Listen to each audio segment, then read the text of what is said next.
Namaskar and a very warm welcome to another impactful episode Simply with Suparna.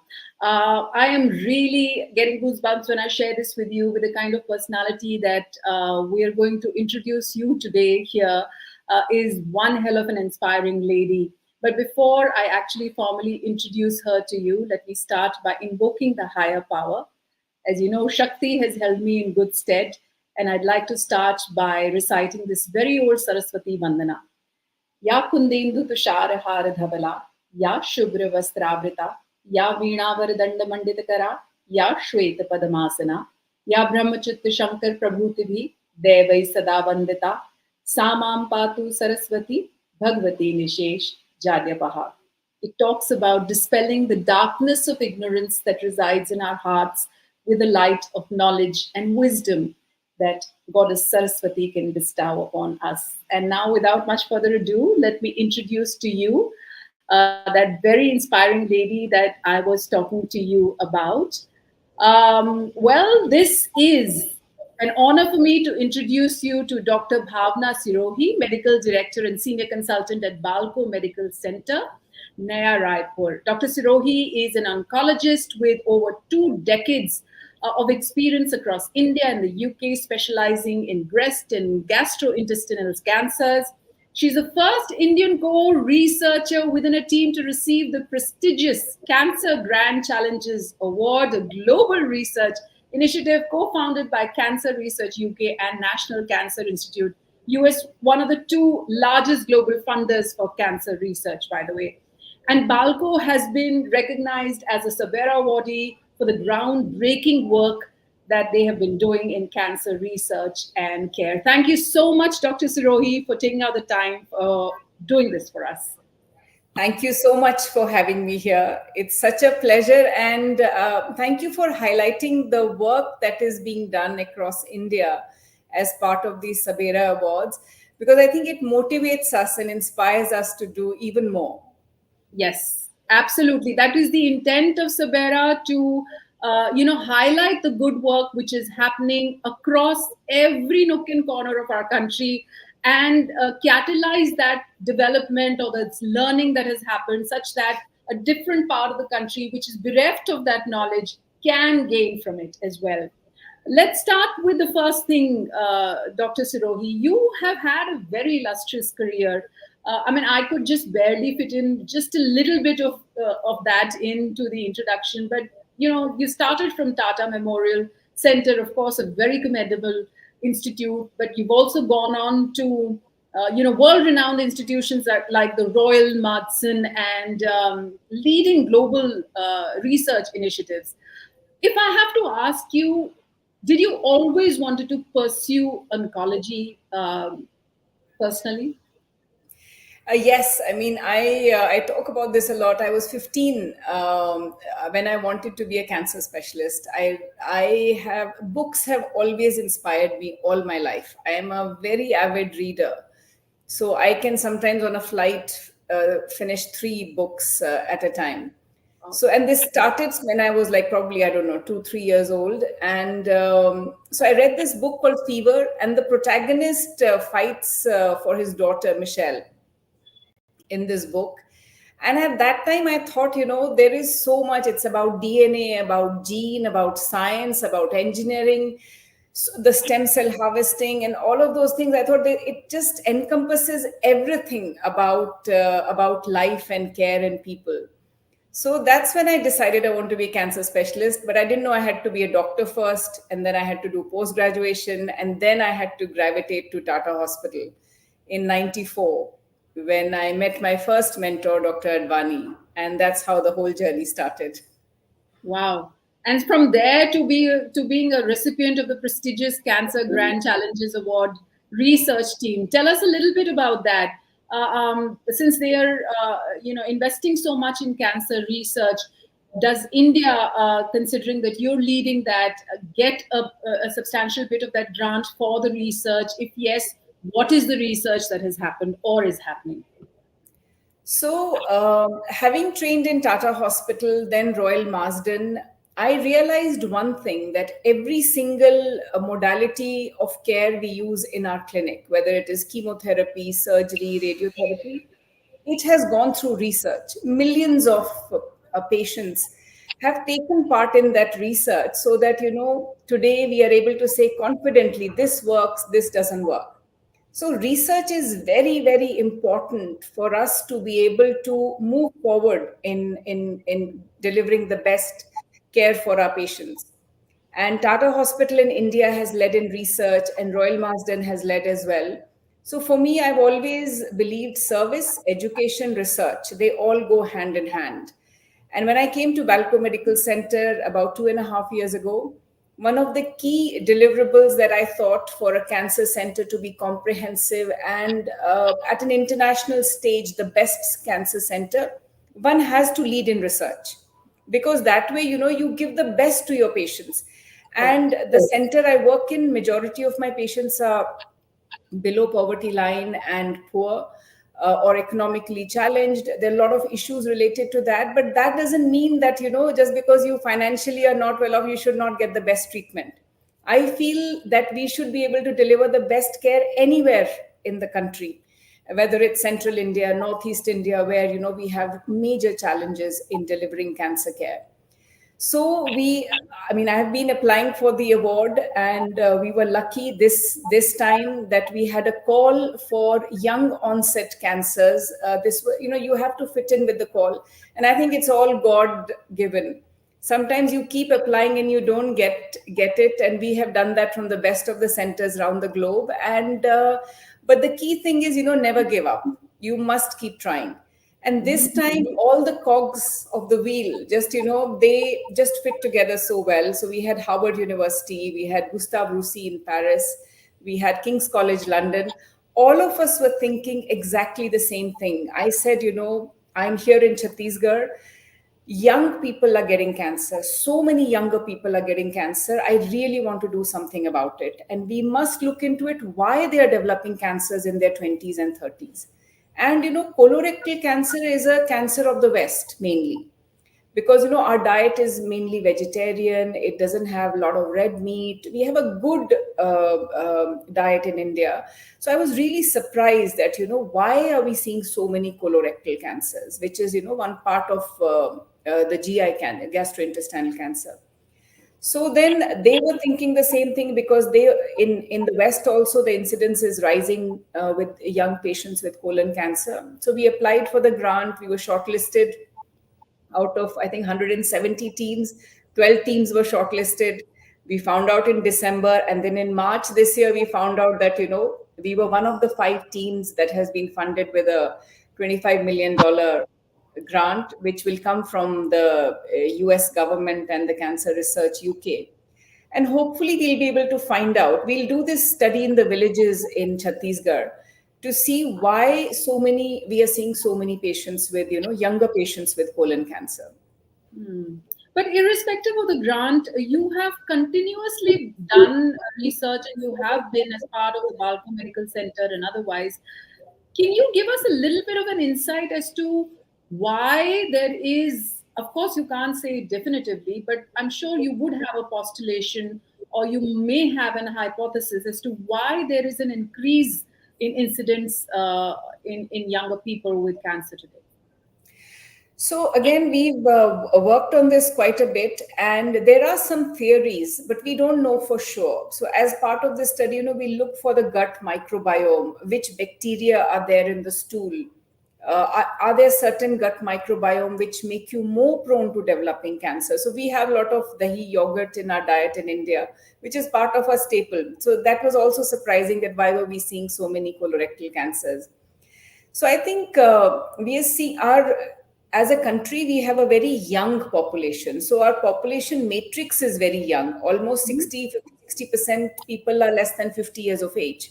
Hmm. So we are seeing more younger people developing this, and as we are getting more westernized, we are more urbanized as well. The rural India is moving towards semi-urban than urban India. So as we are urbanizing, our lifestyles are changing.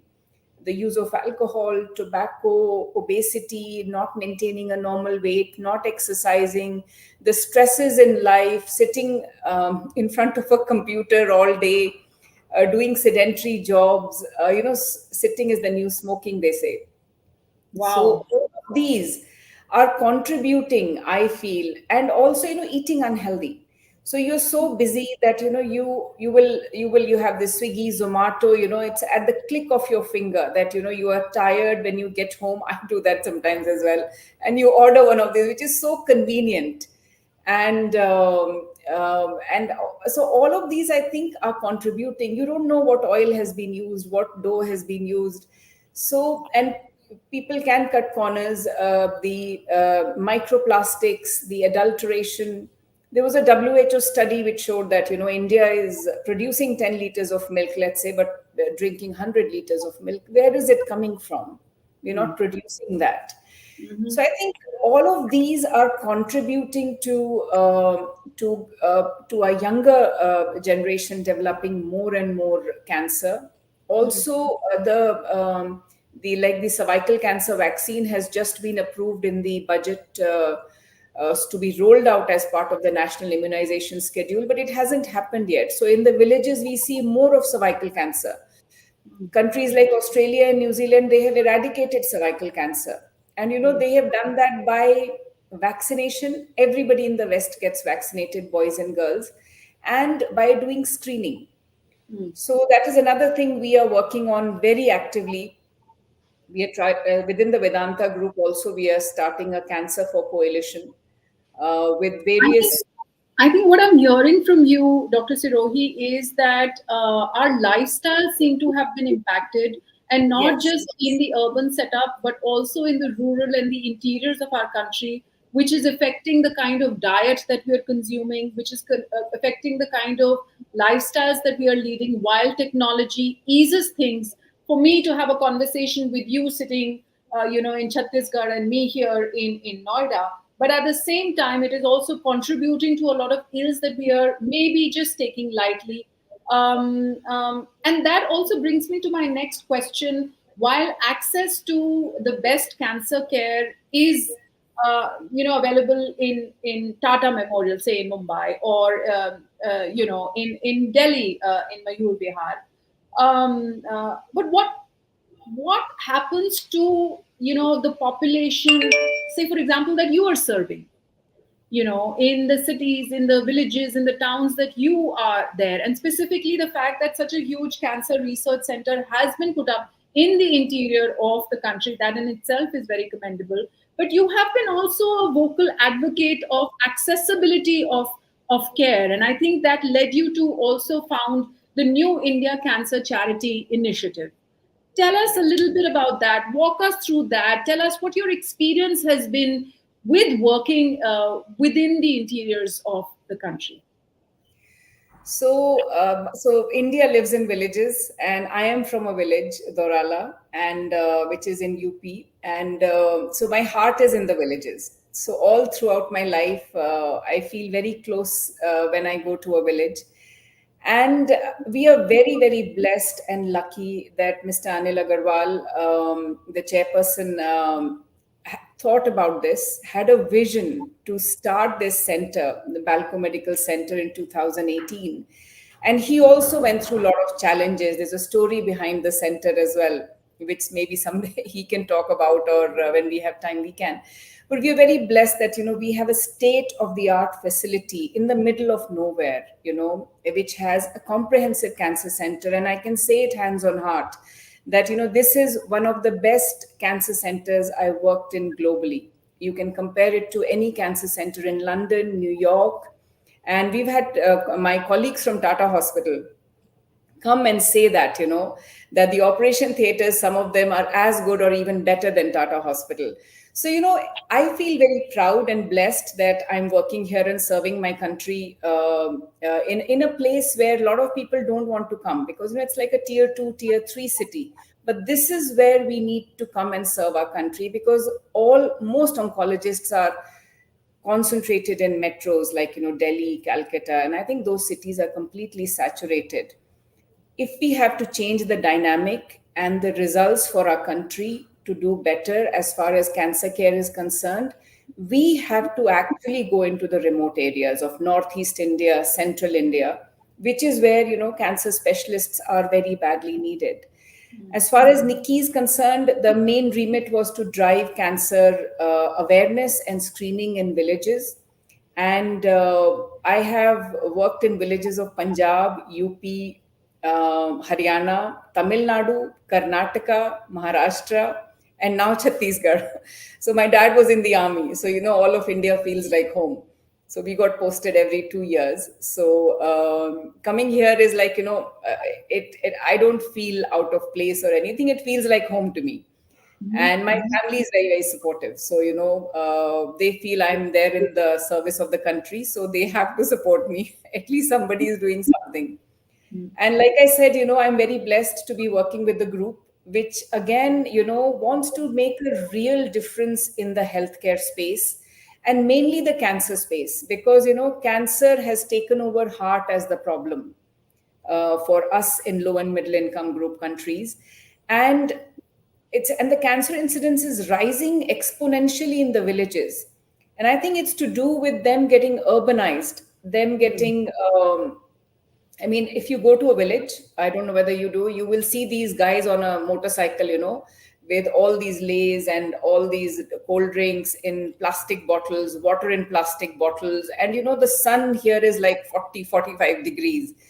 And they have all this on their bike and they go to the villages from one village. To imagine the amount of poison that is coming with these, which are being cooked every day. The oil is being refried inside those packages, and the Absolutely. plastic. And you also mentioned plastic, because that's a huge challenge. Yes, Even in terms of how it gets inside the soil, which gets absorbed by the plant. Not just that, even in terms of maybe pesticides, yes, that is also contaminating the water table, because in the hand pumps, the water that you're drinking comes in from the water table, and it has exposure to microplastics, and so yes, it is indeed quite a challenge, and I'm sure you would have had come across a lot of these stories. I mean, as it is, when you hear the word cancer, suddenly there is this gloom that kind of settles in, not just on the individual, but the entire family and the surroundings.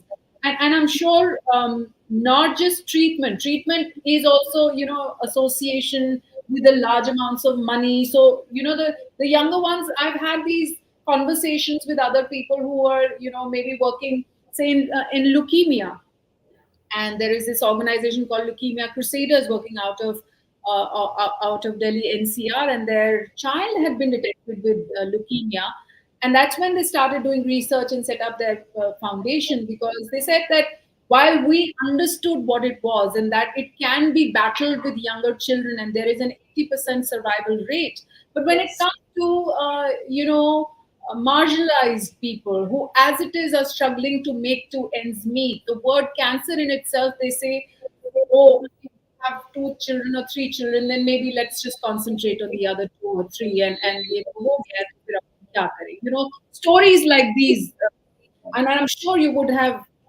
come through a lot like these as well. So, the first camp I did, I had just come to India in 2009. I was at a hospital in Delhi, and I was very happy that, I was going to go to the village once a month and we're going to diagnose cancers early, very excited about everything. So I diagnosed this young lady with breast cancer. I mean, I could see that, she had it. And I sat the family down and I spoke to them. And the husband was like, uh, in Hindi, he said, like, you've thrown an atom bomb in our midst. Who will do the work now? Who will look after the children? And then I realized that, unless I have a plan, and that lady never came for treatments. We tried so hard for her to come. And then when she did come, it was very advanced. And the husband was like, I can get a second wife. Why do I need to get her treated? So all of these are issues, especially to do with women in our country, especially in some of the North Indian states. Actually, in Tamil Nadu as well, I faced that. So this was one instance, and I realized that I have to look after the whole conundrum, like, whole continuum. Like, if you diagnose, I have to have the diagnosis sorted, which should be free of cost. I have to have the treatment sorted, which has to be free of cost. So I went to AIMS Delhi. I realized I could not in the corporate world treat everybody for free, because they may help once, they may help twice, but as a system they will not do it. So then I met Dr. Rath from AIMS. He was amazing, and all the patients we diagnosed, they were expedited and they were treated. What we do here, and again, I feel that from 2009 our country has done so well by leaps and bounds, and I'm so grateful for the Ayushman scheme, the Prime Minister's Jan Arogya Yojana. I mean, now I go to a village, we do camps almost every week, 2 camps in the remotest parts of Odisha and Chhattisgarh. We diagnose a patient, all the diagnostics are done free of cost. And I can say to the patient, sab kuch free hoga. You will not have to spend a single penny. So we do the diagnostics for free, and I take the help of Indian Cancer Society. I take the help of Arun Kurkure Fund. Again, how much can even Vedanta continue funding? Because this is something which is an ongoing thing every single day. And the treatment is funded by the Ayushman scheme. So, the patients don't have to spend a single penny. Then the other thing was, I told a patient during chemo, they have to have a high protein diet. I said, "Aap badam khaya karo." And that patient had never seen badam ever. I was shocked, and I felt so guilty that why did I take the word? Now the whole family is thinking, "Bachcho, we'll take the kids out of school. We will." So all of these issues keep coming up. When you take the financial side of it right, you make that right. Their kids can have education. The patients can get treated, and they can go back to the society and be productive for our country. So we started a high protein diet in daycare. We started, everybody gets, 10 almonds, 4 dates, 1 kela, and 1 Threptin biscuit. So patients look forward to coming for chemotherapy now. One thing we haven't sorted is, the travel bit. So I am working on that piece. We have sorted to pick them up from station and bring them to the hospital. We do it 3 times a day. I'd love to do it 6 times a day, because if a patient misses the 2 p.m. bus, he has to wait till 5 p.m. Love to do it for more. I'd love to give the diet in the ward also to have. Also, ward, everything is free. But I'd love to give it to, give them a ration also to take home, maybe, so that they can have that at home as well. Because This chemo is actually also, sorry, I'm cutting in between, reminds me of another organization. I'm sure you would have heard of it. It's run by Ruby Aluwalia, who herself was, a patient for breast cancer. And Sanjeevani Life on Cancer. Yeah, she was here 3 weeks ago. So I'm trying to also unite all the NGOs for cancer in India together. Yes. Because Yes. I feel all of us picked up this very unique concept of actually providing nutrition. One talks about treatment, one talks about medicine, but just the fact that you mentioned that they don't even know what a badam is, but just to create that nutritional packet so that they can survive the chemo that is maybe free of cost, but at least the body should be able to bear it. And here Rucha is saying it's so inspiring listening to you, man. Thank you for the work that you're doing. So kind of you. Thank you. Thank you so much. And I couldn't do it without the help of an amazing team. Every single person who's working here is thinking about the patient.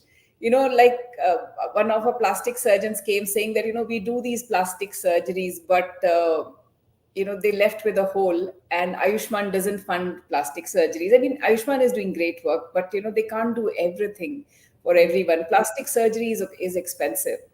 So then we fund about 3 to 4 from a BMC charitable fund. We tied up with Nargis Dutt Foundation. So Priya funds a few surgeries. So, what I do is we make sure that the patient goes out with a good cosmesis. Ultimately, the aim is the whole team knows that any patient who comes to the doors of BMC goes back treated with the best care. So that itself is, the best satisfaction. And, I can't do it without the help of the government, without the help of the team, and also the amazing donors and the collaborators that we have who support us, including you, for, highlighting our voice actually. So I'm actually highlighting your website address on the ticker right now, because I'm sure not just monetary contribution, but also in terms of volunteering opportunities, people who may want to come and associate with BALCO Medical Center, or larger organizations may want to join hands when it comes to cancer support, maybe they can reach out through the website, and you can tell us a little bit about how you can align or collaborate further. So financial is, of course, always needed and welcome. Every single day, we are trying to, one of our patients needed for major surgery for abdomen, needed stapler. One stapler costs 30 to 50,000 rupees. The whole package is 50,000. But using that stapler makes the surgery safer. So we do it through the BMC Charitable Fund. So of course, finances, there are 100 avenues which we can talk about, but also, giving your time, volunteering to sit with the patient. So when I have friends and family come, sitting with the patient and talking, because a lot of our patients, have loved ones who don't come with them, because if they come, who will farm? Who will do the farming? Who will look after the children? So sometimes just the patient comes, is admitted for 3 days, sometimes 2 days, sometimes 5 days as well. So just sitting and talking to them, asking, how are you? How are you doing? Just talking about their kids, their family. That's what my sisters tell me when they come, when they sit and talk, that, just it puts a smile on their face, just doing art therapy. So I had a volunteer who came and taught the kids art. I would love to do it as a, routine in our daycare, music therapy, art therapy, which I've done in the West. I've done in other centers as well, but it's very difficult to justify paying. And so these are the kinds of, giving your time itself, with, even if you itself would be a great help. Supporting a meal, supporting. With SABERA, I'm so blessed and fortunate to have had the exposure to people who are doing such amazing work, even in terms of volunteering, like you mentioned. I know of a girl, Sheetal Agarwal, who works in an organization. Actually, she's founded that, called Clownslers, and she dresses up, and the volunteers dress up as clowns, and they go to specifically to oncology departments focusing on children. And it's like just to bring a smile to their faces. And she says, while there is not concrete research which has been done, but the doctors tell us that it does show an improvement, say even in the pre operative stage. If they are exposed to something like this, their requirement of anesthesia goes down. The Yes. parents, they start to eat. The parents have a smile on their face. There are so many other things. Maybe some amount of research also needs to be done with that. And we're hoping that maybe I can connect you with counselors as well. And That will be. yeah. Yeah. So the So idea with SABERA is that, it's a community wherein we know there is such amount of good work happening across the country. We just need to come together. We just need to share our stories. We just need to be able to be or have each other's backs. I think that's yes. what's important. Any parting note in terms of inspiring young doctors, maybe, who may want to probably dedicate their lives in the upliftment of the marginalized, and the fact that we have such state of the art now facilities, maybe even in Chhattisgarh. What would you say? I think to the young doctors, I would say that, being a doctor is the noblest profession on earth, I feel. And one should, I feel that as an Indian, we must dedicate ourselves to being in the villages and working in the villages, because even today, about 60 to 70% of India is villages. And if we need to, or if we want to change the outcomes of cancer in our country, we have to gravitate to areas which are not so well off. The states which are not so well off economically. Mhm. Thank you so much, Dr. Sirohi. Thank you for the work that you're doing. I know it's not just limited to this. You're also very collaborative. You're supporting charities like Can Support, and the fact that you're also focusing on, and that can be my last question, palliative care. Why Yes. why do you think palliative care, especially in cancer treatment, is so important? So palliative care is not just about, a lot of people think it's end of life care. It's not just about that. It's about quality of life, right from the day the patient is diagnosed. So, it's about supporting the patient through side effects of treatment. It could be vomiting, it could be tiredness, it could be pain control as well. I'm on the committee for cancer support, which Harmala started a while ago in Delhi. And I feel very passionate about the work that they are doing. And we have an amazing palliative care physician here as well at BALCO Medical Center, because I feel that good living is important. But at the end of sometimes, the cancer treatments, we've used them and they no longer work. So good death is equally important, I feel. Good life is important, but for you to pass away when you have your loved ones around you, with whatever spiritual